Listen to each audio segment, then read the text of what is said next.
આપણે કોઈને આપણે ખોફ નથી જમાવવાનો, પણ આપણા સમાજ પર જો અન્યાય કરશે ત્યારે એને પણ આપણે સબક શીખવાડવાનો છે. કેમ કે આપણને રાઈટ મળેલા છે, બંધારણની અંદર આપણને કાયદા મળેલા છે.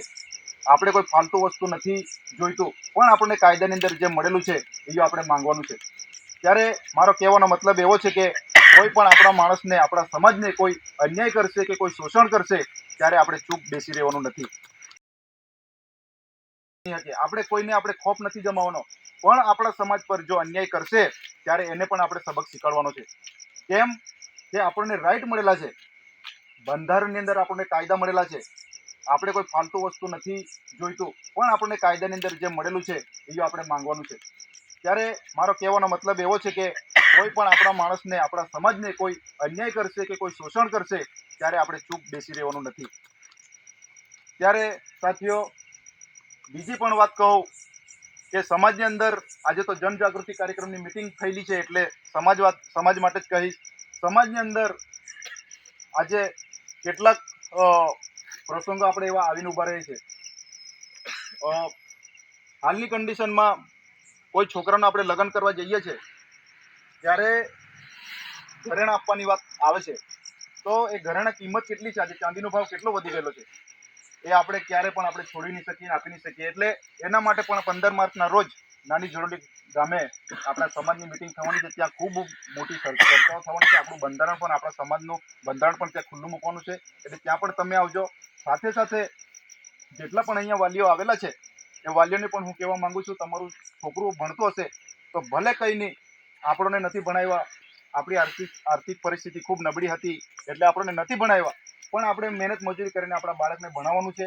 આપણું બાળક જેટલું ભણશે એટલું જ આપણને અંદર આપણે જેટલા બંધારણીય રાઈટ મળેલા છે એ કાયદાઓ જાણશે, અને તો જ આપણે એ કાયદો જાણશે તો જ સામે બોલી શકશે, આર્ગ્યુમેન્ટ કરી શકશે. કહેવાનો મારો ભાવાર્થ એટલો છે કે ગમે તે રહેતા હોય પણ પોતાના છોકરાને ભણાવજો. આપણે મજૂરી કરીશું વાંધો નહીં, પણ પોતાના બાળકને ભણાવજો, ને જેટલું ભણશે એટલું જ છોકરો આગળ આવશે. સાથે સાથે આપણા સમાજની વાત કરું, આપણા વિસ્તારમાં ખૂબ મોટા સરકારના અવનવા પ્રોજેક્ટો આવે છે. હાઇડ્રો પ્રોજેક્ટની આપણે તમે બધા સાક્ષી છે. 2024ના એપ્રિલ મહિનાની અંદર આપણે ખૂબ ઘર્ષણ કર્યું, ખૂબ સંઘર્ષ કર્યો. સ્ટેચ્યુ ઓફ યુનિટી, સરદાર પટેલની જે મૂર્તિ બની છે, 3000 કરોડની બની છે કેવડિયાની અંદર, એની કરતાં 1000 કરોડ રૂપિયા વધારે આપણા વિસ્તારમાં હાઇડ્રો પ્રોજેક્ટ માટે વાડે ગામમાં એ લોકોએ હાઇડ્રો પ્રોજેક્ટ લઈને આવ્યા. આપણે બધા એકતા બતાવી, બધા વડીલો, યુવાનો, માતા બહેનો, સમાજના બધા યુવાનો, દીકરીઓ બધે લડ્યા, અને સરકારને આપણે એવું કીધું કે અમારે અહીં હાઇડ્રો પ્રોજેક્ટની જરૂર છે. ત્યારે એ લોકોએ પીછેહટ કરીને મોકૂફ રાખ્યું છે. ત્યારે આવનાર સમયમાં હજુ પણ સરકાર અવનવા પ્રોજેક્ટો લાવે છે, અને વિકાસના નામે આપણી જમીનો હડપવાનું કામ કરે છે. ત્યારે આપણે પણ એના માટે એકતા બતાવવાની છે. સરકાર જે આપવાનું હોય એ આપતી નથી, અને અવનવા બીજા પ્રોજેક્ટો લાવીને મફતના ભાવે આપણી જમીનો પડાવી લેવાનું કામ કરવા સરકાર જઈ રહેલી છે. ત્યારે આપણે બધા જાગતું રહેવાનું છે, અને તમારી આત્મા જગાડવા માટે જ અમે આવેલા છે. આવનારા સમયમાં બીજી પણ ગામે ગામ અમે મિટિંગો કરી છે. ડભોઈ તાલુકાની અંદર પણ જેટલા આપણો સમાજ વસાતની અંદર વસે છે એમને પણ અમે જગાડવાના છે. મારી યુવા ટીમ, બધી ટીમ અમે ગામે ગામ ફરવાના છે.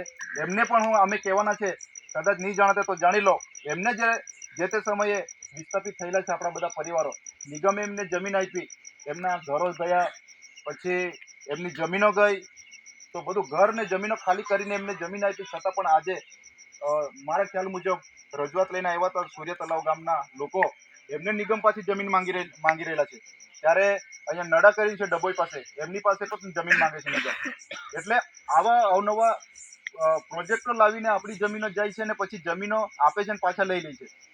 એટલે આપણી આવા દિવસો નહીં આવે એના માટે આપણે બધા એકજૂટ થઈને રહેવાનું છે, અને લડવાનું છે સરકાર સામે. સરકાર સામે આપણે કોઈ મફતનું નથી માંગતા, પણ આપણા જે હકનો આવે છે એ નહીં આપવાની વાત કરે તો આપણે બધા રોડ રસ્તા પર નીકળવું પડે.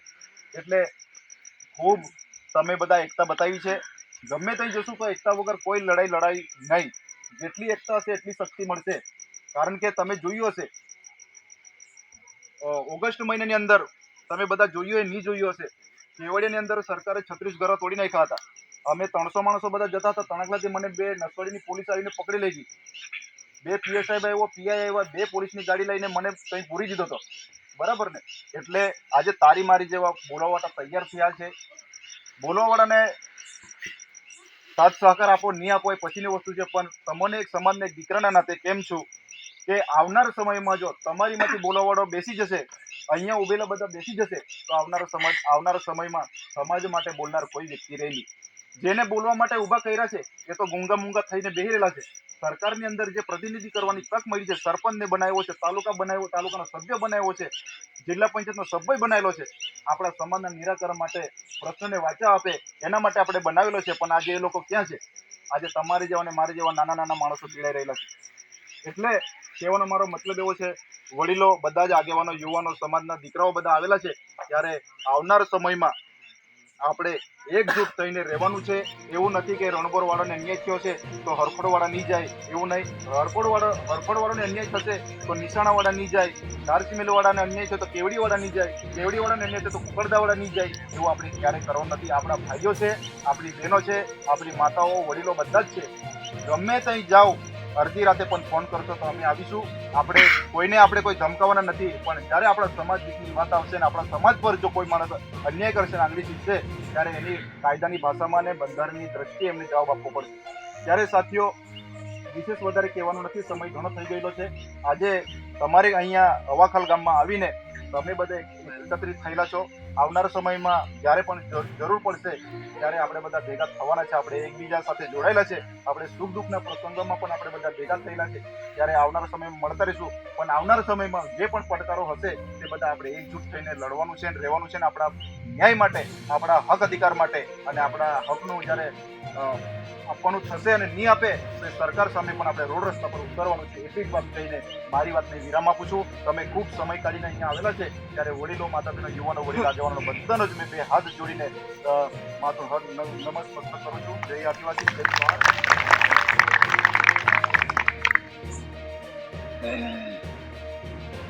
હવે આપણી વચ્ચે લગભગ પુરુષ સમાજ વધારે છે.